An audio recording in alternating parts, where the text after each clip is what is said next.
네, 전해드린 대로 고물가가 우리 경제에 먹구름을 들이우고 있습니다. 네, 관련 내용 석병훈 이화여대 경제학과 교수와 함께 자세히 짚어보도록 하겠습니다. 안녕하십니까? 안녕하세요. 예, 지금 보면 앞서 전해드렸습니다만 추경호 경제부총리 연말 세계 경제 최대 위험으로 고물가를 꼽았는데 왜 고물가를 이렇게 콕 집어서 이야기한 걸까요? 예. 그동안 물가 상승을 억제하기 위해서 주요국 중앙은행들이 계속 기준금리를 인상해 왔었습니다. 네. 그래서 지금은 기준금리 인상이 각국 막바지에 도달한 상황으로요. 네. 물가만 안정이 되면 기준금리 인상을 이제 멈추고 기준금리 인하를 단행함으로써 경기 침체에 대응할 것을 지금 목표로 하고 있는 상황이었습니다. 네. 그런데 최근에 이스라엘 하마스의 그 무력 충돌이 촉발됨으로써 국제 유가가 요동을 치고 있는 상황이 되었습니다. 네. 그래서 다시 물가가 재상승할 조짐을 예. 보임에 따라서 그러면 이제 고금리를 유지할 기간이 더 길어지게 되면서 네네. 오히려 그 경기 침체의 가능성도 더 커지고 세계 경제의 불확실성이 커지게 되기 때문에 국제유가 상승, 그다음에 뭐 기상 이변으로 인해서 농산물, 식료품 가격 상승 등이 고금리 기간을 장기화시켜서 경기 침체를 유발할 위험 이런 걸로 세계 경제의 불확실성을 키우게 되기 때문에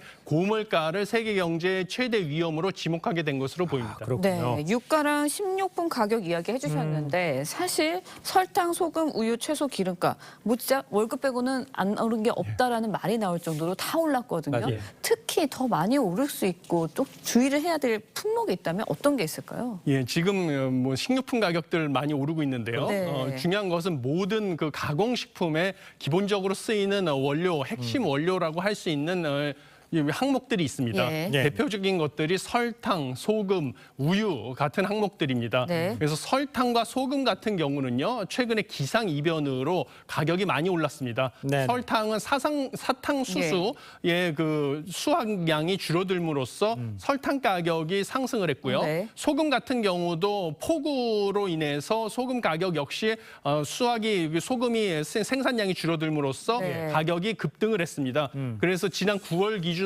두 제품이 지금 전년 동월 대비 약 17% 안팎으로 상승을 함으로써 네. 1년 만에 최대폭으로 상승을 했고요. 우유 가격 역시 좀 원유 가격 연동제의 영향으로 원유 가격이 급등을 함으로써 상승을 했습니다. 네. 문제는 설탕, 소금 같은 경우는 모든 식품의 원료로 사용이 될 뿐만 아니라요. 우유도 뭐 빵, 과자, 그다음에 뭐 커피 같은 네. 모든 제품의 원료로 사용이 되기 때문에 네. 이것들이 가공식품 가격을 상승시키고요. 네. 지금 이거는 외식비 가격도 역시 인상을 시켜서 우리 서민들의 이 생활 물가 자체를 끌어올릴 요인이 될 것으로 보입니다. 네. 그러니까 이제 교수님 걱정은 이제 그럼 이런 고물가 언제까지 이어질 건가 이걸 예측할 수가 있으실지 모르겠네요.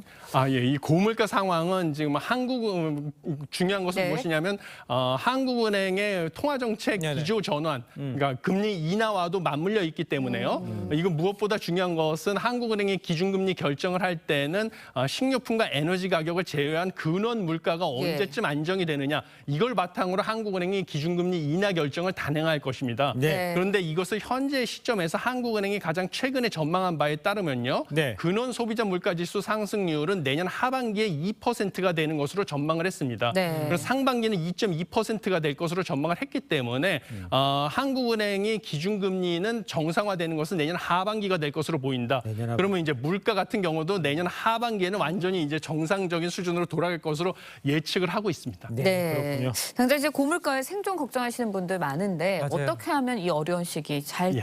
이겨낼 수 있을까요? 예, 지금 상당히 어려운 상황인데요. 네. 지금 뭐 신세대들 위주로 지금 사용하고 있는 한 가지 팁을 드리면요. 네. 예. 지금 편의점에서 사용하고 있는 키핑 쿠폰이 20대, 30대들 사이에서 주로 사용되고 있습니다. 키핑 쿠폰은 무엇이냐면 편의점에서 주로 뭐 1+1 행사라든지 2+1 행사들을 사용하고 있는데요. 네. 뭐냐면 제품 하나를 구매할 경우에는 하나를 무료로 주는 거, 예. 혹은 2개를 구매할 경우에는 하나를 무료로 주는 이런 행사를 할 경우에 제품을 예를 들면 3개나 구매를 해서 한꺼번에 먹기는 좀 불편한 그렇죠. 측면이 있었습니다. 네. 이럴 때 키핑 쿠폰이라는 걸 활용을 하는데요.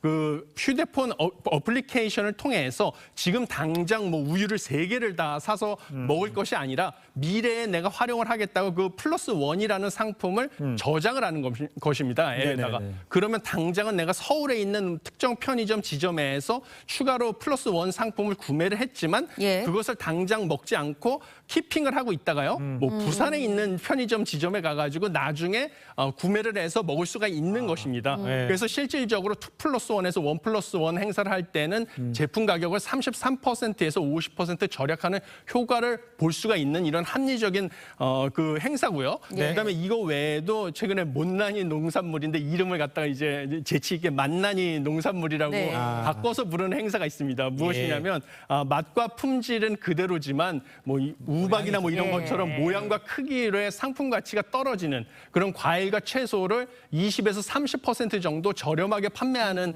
행사를 하고 있는데요. 이런 것을 통해서 식료품 가격을 절약하실 수가 있습니다. 네. 지금 키핑 쿠폰이나 또 못난이 과일 같은 좀 팁을 좀 주셨는데 근데 무엇보다 고물가에 가장 큰 타격을 입는 분들 저소득층일 네. 겁니다. 그렇지만 이제 정부의 대책도 필요해 보이는데 어떤 대책들을 좀 해야 됩니까? 예, 기본 경제학에서는 지금 정부에서 이 소액의 소비 쿠폰을 다수에게 뿌리는 정책보다는요. 네네. 극빈층, 아니, 취약계층, 소수의 취약계층에게 집중적으로 고액의 소비 바우처나 에너지 바우처를 지원하는 것이 더 효과적이다라는 것이 네. 입증이 돼 있습니다. 연구로서. 그렇기 때문에 취약계층들에게 소비 바우처나 에너지 바우처를 좀 많은 금액을 집중적으로 지원해 주는 정책, 이런 정책이 필요하다고 생각하고 있습니다. 네, 고물가의 고금리, 고환율까지 겹치면서 삼고 현상 이어진다는 거 큰 문제일 것 같습니다. 기업 경영에도 악화되지 않을까라는 우려도 나오는데 어떻게 해야 할까요? 예, 맞습니다. 지금 고금리, 네. 고환율, 뭐 고물가 때문에 기업의 경영 환경이 악화되고 있고요. 네. 그래서 기업들이 뭔가 도산이 이어질 것이다라는 시나리오가 나오고 있습니다. 특히 제가 하나 지적하고 싶은 점은 무엇이냐면 기업 구조조정 촉진법이 15일에 일몰이 됐습니다. 예. 사실 이 기업 구조조정 촉진법이라는 것은 2001년에 한시법으로 제정이 됐는데요. 기업 개선 작업이라고 하죠. 그 어려움에 예. 처한 기업들에게 채권 금융기관 75% 이상의 동의로 채무 유예나 탕감 및 추가 자금 투입을 대가로 구조조정을 신속하게 시행을 해서 예. 뭔가 회생 가능성이 있는 기업들을 회생시켜주는 제도였거든요. 네. 그런데 지금 최근에 정치 실종이라고 하죠. 여야의 극한 대립으로 인해서 이 기업 구조조정 촉진법이 15일을 기점으로 그냥 일몰이 돼버렸습니다. 그러니까 지금 회생이 가능하지만 최근에 고물가, 고금리, 고환율로 인해서 예. 부도 위기에 몰려있는 기업들마저 도산 위험에 처해져 버린 것이죠. 그런 이런 상황이다 보니까 지금 빨리 정치권에서 네. 지금 정쟁에만 매달릴 것이 아니라 이런 예. 기업 구조조정 촉진법을 갖다가 다시 재입법을 함으로써 지금 생산성은 높지만 지금 경제 상황 때문에 불가피하게 도산 위기에 처한 기업들을 구조조정을 해서 살리는 예. 이런 방안을 찾아야 될 것으로 보입니다. 알겠습니다. 네. 아무리 좋은 대책도 시기가 굉장히 중요하니까요. 정부도 네. 그걸 꼭 유념해야 될 것 같습니다. 오늘 말씀 여기까지 듣겠습니다. 고맙습니다. 고맙습니다.